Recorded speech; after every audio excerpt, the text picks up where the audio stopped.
November 1st, 2008. 6 weeks earlier, Lehman Brothers, an investment bank that had stood for over 150 years, had filed the largest bankruptcy in American history and taken the world's confidence down with it. Governments were printing rescue money by the hundreds of billions. And on a small cryptography mailing list, read by maybe a few hundred people, an email arrived from a name no one recognized, Satoshi Nakamoto. It was short. He had been working, he said, on a new electronic cash system, fully peer-to-peer, with no trusted third party. Below that, a link to a 9-page paper. No company, no return address. And to this day, after every kind of search, no one has ever proven who he was. As far as the record goes, the person who sent that email does not exist. What the email described was a kind of money. And you have already met it, standing along the paths of a Pacific island back in episode 1. Too heavy to move, and far too heavy to steal. To see what he actually built, start with why everyone said it couldn't be done. Email a friend a photograph. She receives it, and you still have it. That is what digital means. A copy, every time, endlessly, for free. Wonderful for photographs. Fatal for money. Because if money were just a file, then paying someone would mean sending them a copy and keeping one yourself, and you could spend the same coin 1,000 times before lunch. Physical cash never had that problem. Hand someone a coin, and it is simply gone from you. No referee required.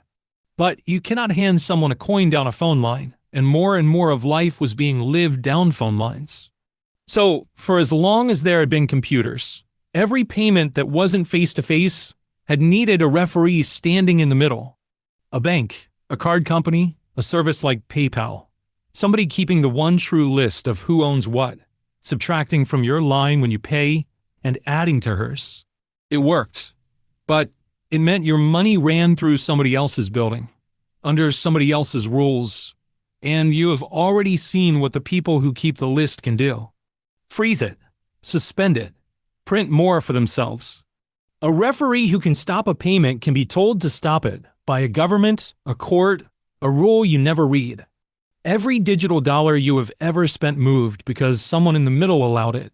Clever people had tried to escape this for 30 years, and every attempt had died the same death. With no referee, the digital coins could always be copied. So Nakamoto's problem was the one nobody had solved. Hand someone a digital coin.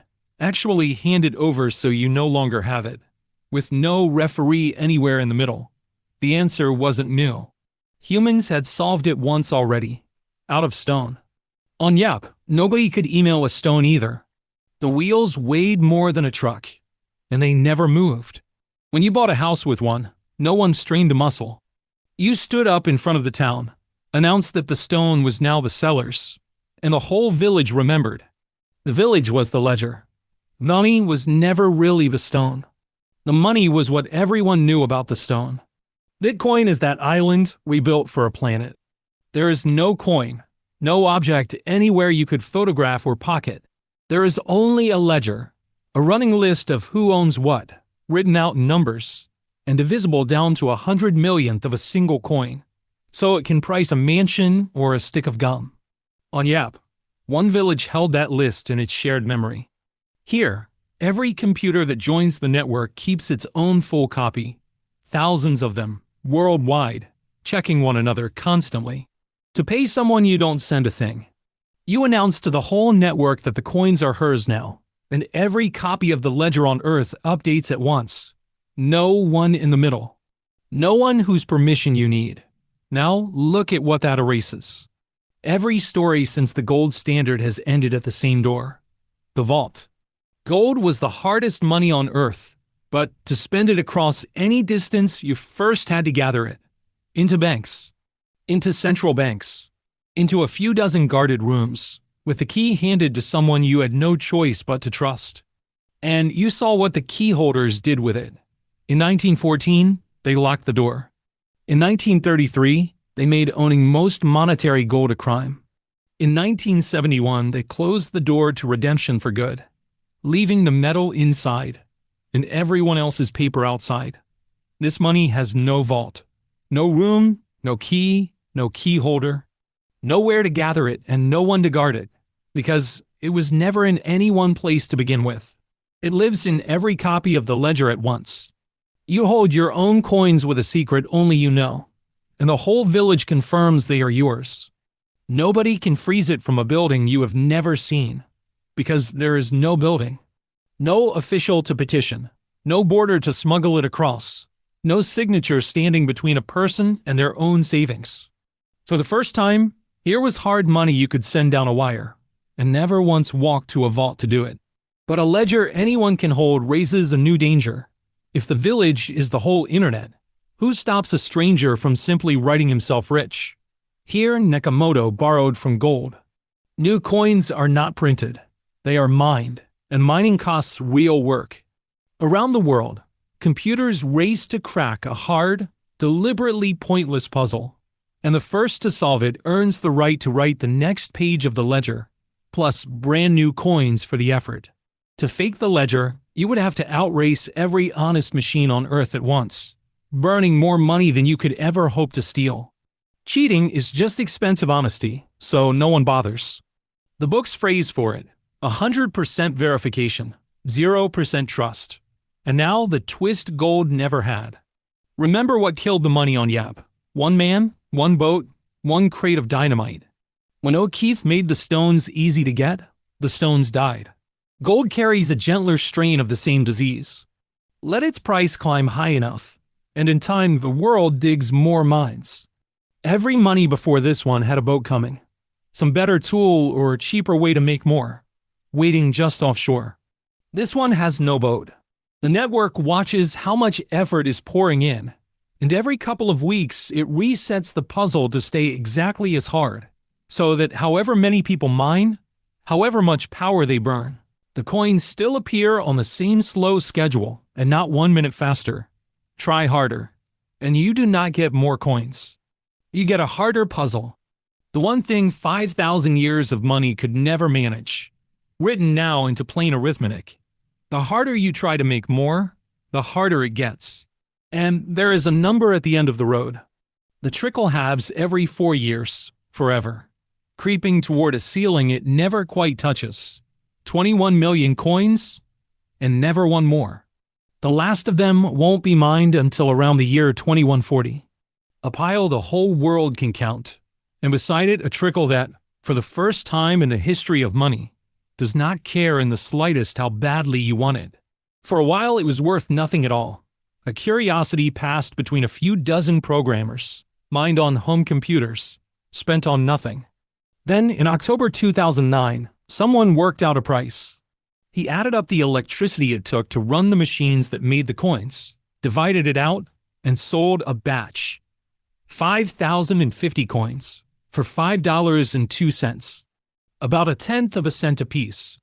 The first time anyone anywhere traded real money for these numbers. Not much money, just a few dollars. But the line it crossed was everything.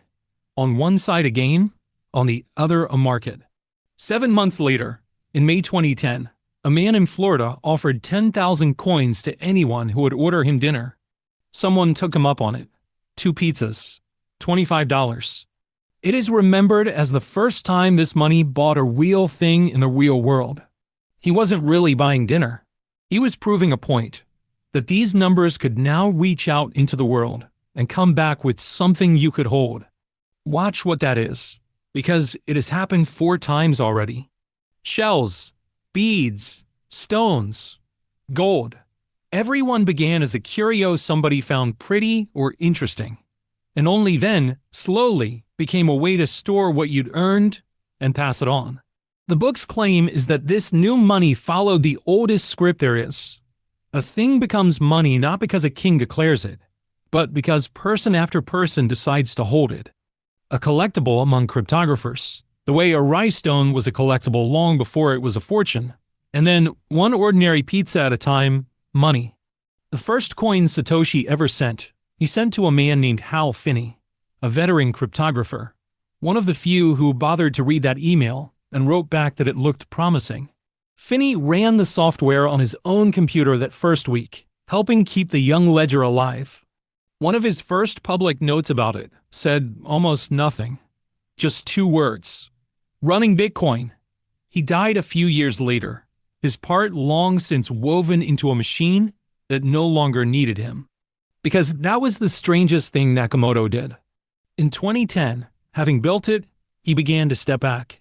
A few last messages, the keys handed to whoever would carry it. And sometime in 2011, he simply stopped. No goodbye. The most consequential money since the gold coin, and its own inventor walked away and vanished, and it did not so much as flicker. He had built it so that no one was ever holding the key. Not a chief, not a king, not a banker, not even the man who made it. A money with nobody at the wheel, which the book argues was the entire point. What he left behind, his book calls the hardest money ever invented, and hard for a reason the world had never seen.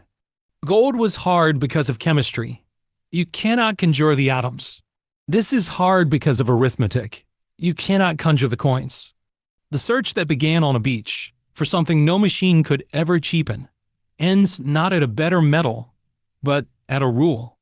But its own author spends the final 2 chapters on everything it cannot do. And the strangest item on that list is the last one. Nobody can change it. Not its enemies, not its inventor. Not even the millions who came to love it. Though, as the next episode opens, they are about to go to war trying. Next time, what Bitcoin can't do.